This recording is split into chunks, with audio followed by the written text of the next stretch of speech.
Welcome to Flight 93 National Memorial. My name is Courtney Claycomb. I am the Visual Information Intern with the Friends of Flight 93, and this is another episode of Their Story Lives Here. Are you someone who loves sunflowers, music, traveling, and even hanging inspirational quotes on your fridge? Are you someone who has drive and is very competitive in your passion? Well, Honor Elizabeth Wainio, a passenger of Flight 93, loved sunflowers. The 27-year-old young woman grew up in Baltimore, Maryland, and she loved all things Baltimorean. Elizabeth enjoyed showing her friends around the beautiful city, eating crabs, and of course, drinking beer. Her favorite was Rolling Rock. Elizabeth was even passionate about music and supporting the arts. She was even making choices about what charities to contribute to, and she was always committed to giving back. Liz, as her friends knew her, mentioned that Elizabeth loved sending them cards for no occasion. She was known to be someone who was loving, thoughtful, a romantic, but also very driven to be successful. Wainio was always looking for new ways to improve herself. She was a graduate from Towson University while working for Discovery Communications Store as a manager in Baltimore. She was doing so well, she was offered a job in New York and New Jersey to be a district manager for all of the Discovery Communications stores that were located in New York and New Jersey. Wainio did not let her busy lifestyle stop her from spending time with her friends and family. She also knew when to take time for herself. She even hung a poem on her refrigerator that read, "The aim to life is to live, and to live means to be aware, joyously, drunkenly, serenely, and divinely aware." Elizabeth was also a great big sister to her sibling and a music guide to her younger sister, Sarah.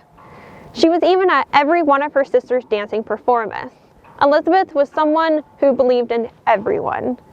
Sarah even mentioned that Elizabeth had a deep appreciation for the Jewish faith and had a great relationship with her mother. Elizabeth also had a great relationship with her father, Benhart Wainio. Her father mentioned that Elizabeth loved the national anthem of Canada, so she always would pick out a Toronto Oriole baseball game. Her father even mentioned that Elizabeth always wanted to go to Paris. It was her dream vacation. Her mother even mentioned that Elizabeth told her if she saw Paris, she would die happy. Elizabeth found the perfect opportunity to go to Paris when her good friend Michelle, who they have been great friends since the 10th grade, was getting married in Italy. Elizabeth flew to Italy, spent a week there, and she was in her friend's wedding. The night before the wedding, Michelle remembered thinking how beautiful and happy Elizabeth looked. After her friend got married, Elizabeth flew to Paris and spent time with her good friend Carrie. Carrie said they had such a beautiful trip. They watched the sunset and the Eiffel Tower in the background. They had good food and wine, and they walked across bridges over the Seine River. On Sunday, September 9th, Elizabeth was scheduled to fly back to New Jersey, where she had an apartment. On Monday, September 10th, she was then scheduled to fly out to San Francisco for a meeting held the next day.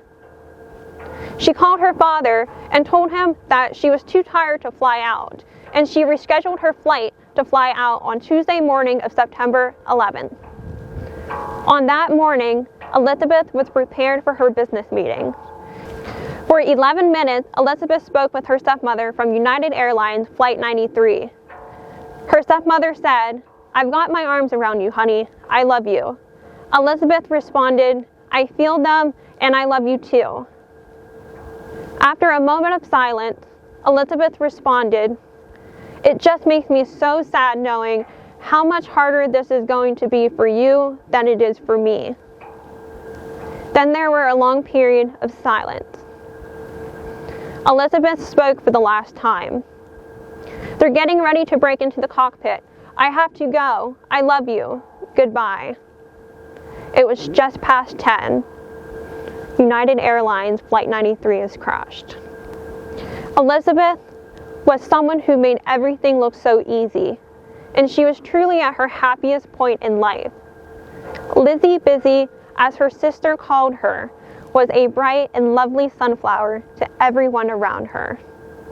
May we continue to let Honor Elizabeth Wainio's story live on here at Flight 93 National Memorial.